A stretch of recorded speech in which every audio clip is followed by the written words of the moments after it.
Hi everyone, this is Julia. Welcome to my channel. Today I have a couple of animal stories for you. So you know that I live in a van with my dog Bambi. And being out here in far northern California, it's kind of wild up here. And having a dog and getting out a lot into these natural areas, we really do see wildlife. Usually it's birds and there are some magnificent birds we've been seeing. So right now I'm at this dunes location, and the different kinds of hawks are flying over the grasses and like diving in for the little deer mice or whatever rodents they're collecting. So we see them flying all over the place. And of course, there's raccoons out here too, and I've got a couple of raccoon stories. But the main story, the animal story I have for you in this video is something that just happened this morning with Bambi and I, but I'll get to that. First of all, I just want to talk about the raccoons real quick. And of course, this isn't like, oh, although I have seen wild elk, but this isn't like, we're seeing wild elk and wildebeest off in the distance. It's not like that. It's like raccoons and birds and more. But, and we haven't seen any bears. There's not bear that come down here, I don't think. They're up there. I was parked where I am now one night. Well, almost every night, the raccoons come out. And they come out and they walk over to the trash can over there, check things out in the parking lot, and then come back. The first time I saw one up close, he literally came up to the front of my van, and I'm sitting in the front seat. And he's like, he looks at me, he's like, and he's just sitting there looking at me like he's asking me a question. Do you have anything for me? And I'm sitting here thinking, I have that cat food, the rest of that cat food in the back. And I was like, no, don't feed him, Julia. And he just sat there looking at me, and I felt so bad. He eventually walked off, and they walk off into the grass here. And I decided I was going to feed him the next time I saw him. And I know I'm not supposed to do that, but honestly, the raccoons are the cutest, most adorable, friendliest little wild creatures I've ever seen. And I know a lot of people out there hate them because they get in your attic or they go through your trash or whatever. Because they're so in the city human environment, we think of them like rats, and cockroaches. But they're not. They're wild animals, and they should be respected to whatever degree possible. So I ended up the next night putting out a little bowl of food, and the next time the next morning? Yeah, the metal bowl that the tinfoil bowl that I had made with the food in, it was all mangled up and on the side of the parking lot there. So yeah, they got that. So about a week or more ago, we're in the van, it's nighttime, everything's closed off, it's wet outside, rainy, foggy. And I hear this scraping noise and tinkering. And it sounded like it was under my van. And I have this fear of someone stealing my catalytic converter. Because it happened to Dave 2D. And then it happened to my friend with the Prius. That was a friend of my mechanic in San Diego. And I was like, they do what? They get under your car and they saw it off on either end. And they run off and sell it for $700, So every time I hear a noise now at night under my van, I think maybe someone's come to take my catalytic converter. So I'm in the front and I kind of look out and I see a shadow go by. And I was like, oh no. And I wasn't even afraid, and I should have been. But I put on my shoes, I think. And I was in the front seat and I was like, I open the front door and I jump out and I run over to see who's by my van. And there's nobody there. And I look a little bit closer and I see two figures, and it's two raccoons. And I thought, so are they messing with the wiring or tubes or, vacuum tubes under my van? Because I did have the little tube that's under my battery. And I think what it is the water drains and then this tube just drains it out so it doesn't stay under the battery. But what's happening is the tray that my battery is on is rusting and it's falling apart. So that thing got loose and kind of came down. Either that or maybe some raccoons were messing with it. So as I stood out there looking at them, I was thinking they were messing with my van. And I was like, what are you guys up to? And I look under my van and I don't see anything, of course. And I look in, and one of them looks like a regular raccoon. The other one's got a full white front. It was pure snow white. It was the most beautiful raccoon I'd ever seen. But because I thought they were messing with my van and I was already all worked up up about the possibility of my catalytic converter being stolen. I go, you guys get out of here. Get out of here. And the one starts to run off, and the other one like looks at me like, what? What did I do? And he like looks so, and he goes like this, and I go, yeah, get out of here. And he goes, and they walk off. And I get back in my van, and now I feel incredibly mean. I was like, oh my God. One, that was the most beautiful creature I've seen in a long time. Two, they were so calm and nice and peaceful and not afraid. And here I am telling them to get out of here when this is their home. So I honestly felt really bad about it for like 24 hours. So, oh, so adorable. So that's the raccoons and the birds and everything. But this morning, something else happened. Let me show you. Bambi ended up playing with the porcupine. Yep, these are porcupine quills. See, they're pretty small, but they're big enough.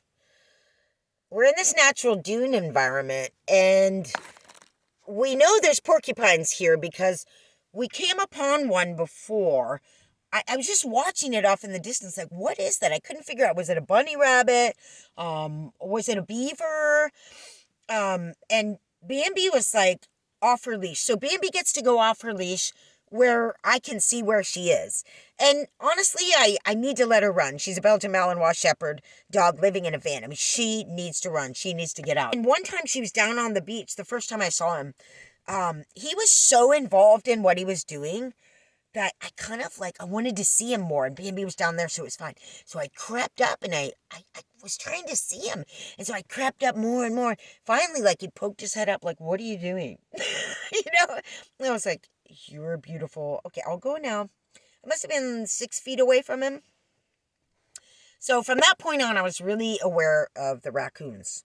Oh, excuse me. I was really aware of the porcupines. So this morning, we were taking a hike and a dance, did a little 3 or 4 song dance, and just dancing on the cliff, just in the moon of the budding trees. I was gifted new eyes to see, and I'm just busting it out. I'm starting to sweat. I'm taking off my jacket. That's what I do sometimes because there are no more Grateful Dead cover bands or any other live music for me to listen to, and I will go insane. So I've been dancing out on the cliffs. So after the dance, gather everything up, and we go, and Bambi's like, yes, now I can run again. And she starts running down the trail, and I'm like, wait up. So she waits up at this spot, and I get to the spot, and then she's like calmly, and she kind of goes up this little walk, and I set my bag down and my leash, and I'm getting ready to chill out and either do a video or crochet a hat. And I'm like, Bambi, Bambi. And I see her little ears up there, so I decide to walk up there. And I get up there, and there's Bambi and a porcupine. And Bambi's like, how exciting! What is this? Oh my God. As soon as I saw that porcupine, I was like, they were right next to each other. It was going down. As soon as I saw that porcupine, I was like, no! Like slow motion, like running. I was like so afraid that this porcupine was going to like, psh, in Bambi's face, get one of her eyes. I didn't know at the time whether this was going to poison her or whatever could happen. But there they were right next to each other. Oh my God. So I run up, and I'm realizing that the porcupine could get me too. But I'm having to lean down, and I'm trying to grab her harness. She's got this big harness, and I miss. And she goes towards the porcupine, and the porcupine's like kind of trying to get away. And I reach over this way. I reach over the porcupine. I'm trying to get her, and I slip, and I miss again. No, this can't be happening. This was like my biggest fear. I could not believe we were sitting there with a porcupine. So finally, right before that last attempt to grab her leash, he goes, pew, and choo, all of a sudden there's all these porcupine quills on Bambi's muzzle. And I was like, that's it. Now we're going to have to go to the vet. It's going to be a massive vet bill. Bambi's in pain. She might get poisoned. I don't know what to do. We got to get back to the van and look everything up online. So he got her. And right then was when I was able to grab her and hold her back. Had I just pulled her back a moment before, he would have never gotten her. So as soon as I had her, he like starts ambling off. And they go really slow like this. So he goes off, and then he turns around, and he's kind of got his back like raised up, or his tail or something. But he's definitely telling us, get away from me, So he ambles off, and Bambi hasn't learned any lesson. She's sitting there with these quills in her face. I've got her by one hand, and she still wants to go after him. So I'm going, no, calm down, stay. I started pulling them out. So I just took them one or two at a time, and I went, pfft, and I just threw them off to the side, like really quickly. They had just gone in. I figured I'd just pull them right out. And I did. And none of them had gone in her nose, or thank God, her eye. I was so worried that something, if it had gone in her eye, she could lose her eye. I mean, that'd be like a lifelong, horrible thing that happened from this one interaction with the porcupine. But it wasn't the case. I just pulled them out, and just on a couple of them, she said, ooh, like that hurt. But they came out very easily. I pulled them out, and then I noticed she had a few on her arm, and I pulled them out. And then as I'm holding her, I checked her whole body. I checked in her nose. I opened her mouth. I checked all along the edge. I checked in the back. I checked her whole self. This was thankfully, the total amount of all of the porcupine quills that ended up in Bambi. And so after that, I went picking them up off the ground because I thought, cool, porcupine quills. I have all kinds of pieces of nature like that I hold on to. But you can see, here, let me get a bigger one. The porcupine quill has the dark end, but then it has this, that's the part that goes into the body, this like barb, that's what it is. So by collecting the porcupine quills, I was then able to check each of them and make sure the barb was still in the quill. I mean, they're really amazing technology. Amazing technology. And I felt bad for the porcupine because I realized whenever they have to do this, they have to regrow a bunch of these. They have to use resources and effort to regrow these. And I'm guessing these are made out of the same material that our nails are made out of, fish scales are made out of, and bird feather shafts are all made out of the same thing. I'm guessing that's what this is. But anyway, I felt bad because then the porcupine was going to have to regrow all of these. Thank God it didn't give us a full, the full shootout. Ow. I just poked myself with one. It hurts. We headed right back to the van, and I jumped online and found out what I need to do. Do I need to bring her to the vet? Is she going to start swelling? So I rechecked her again in the van, and I have baking soda to handle the swelling if that were to happen. But from my research online, I realized if you're able to pull them out right away, it's usually not a problem. You don't have to go to the vet. That is, if they're not all in their mouth and everything. So we were really lucky with that. But if a dog gets hit with a porcupine and you can't get them out right away, they start to make their way more into the flesh. And if the dog tries to get them off and breaks them off, then they can go even further into the flesh, and it's that much harder to get them out. But from researching, I realized I don't have anything to worry about. She does not need to go to the vet for the emergency visit during a pandemic, which would probably be like, I don't know, $800 or something. And thankfully, she wasn't hit, anywhere in the eye or anywhere in the nose. She's not bleeding. There's no swelling. The only thing is now we need to go get our rabies booster to make sure, because that animal does carry rabies. So Bambi has her rabies shot. She needs a rabies booster. We're going to have to go over there and get that done. So that's the story of Bambi's dance with a porcupine. And let me tell you, that creature was the most beautiful, adorable creature.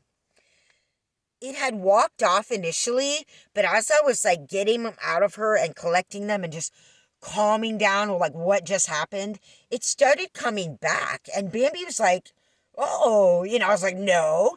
And it was coming back because we were in its little area. And it like came back partway and it's looking at me like, are you going to leave? And it turned around and went back.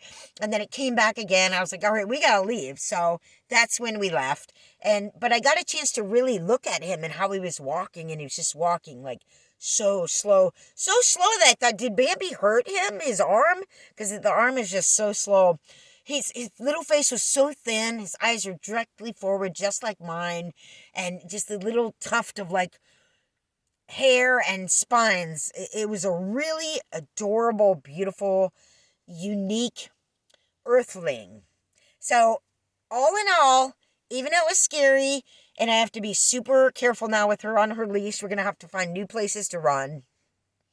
it was an amazing contact with another earthling, this beautiful creature. So different Indian people used to, and I'll say that because I don't know the name of the tribe, and I do use the word Indian, American Indian, Indian people. I don't say Indians. Just like I wouldn't say Jews or blacks. That's like identifying the person just by their color or race.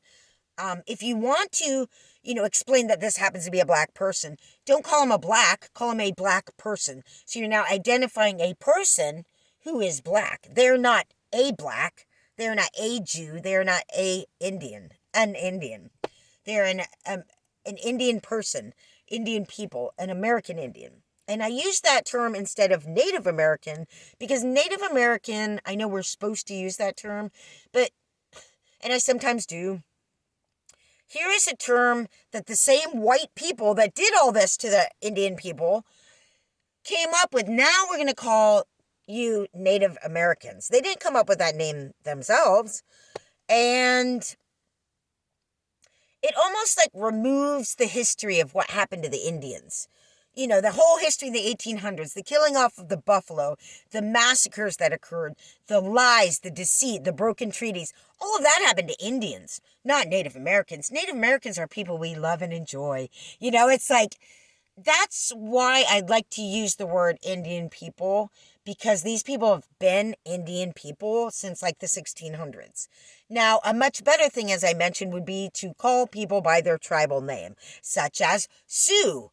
Or better yet, Lakota. Lakota would be better than Sioux because Sioux means enemy. Again, a name given to them by white people who got it from their enemies, Sioux.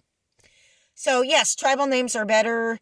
And then I think another thing about calling people Indian people or Native Americans, people get pissed off when you don't call them by the specific tribal name. But the thing is, there's a real pan-Indianism that's grown up out of the devastation of the past, out of the remaining individuals of various tribes, out of the powwows and the connections that tribal people, Indian people, Native American people have been making and connecting with each other over these many years has caused a certain pan-Indianism where there's a lot more connection among the tribes potentially than there was before. And so I do think there's a sense in which there are Indian people. And there is an American Indian movement, or there was. There are Native Americans, not just Tlingit, not just Pomo, not just Yurok, not just Lakota. So that's my explanation for the terms that I use for other people and why. These were used, smashed, flattened, and used for like beadwork, quill work, really. But they were like beads before the Europeans brought the beads. And that's who brought the beads. And you see all the beadwork, that's from Europeans. Before that, there were quills. And they would weave these into the deerskin moccasins or whatever. Many, many things. So, yeah. I just thought it's such a cool little creature. All right, so that's my animal story for today. What does that have to do with van life? Well, we're living in a van and we're getting out to these wild places and we're coming upon these wild animals day and night. We're not in a house where we just avoid them all. They're right there in my front window as I'm sitting in the front seat. They're right on our path as I'm walking my dog. So yeah, the porcupine today was a real trip. Thank you for watching our video, or my video. If you liked it, please push like and subscribe to my channel for more. Thanks for watching and have a great day. Bye.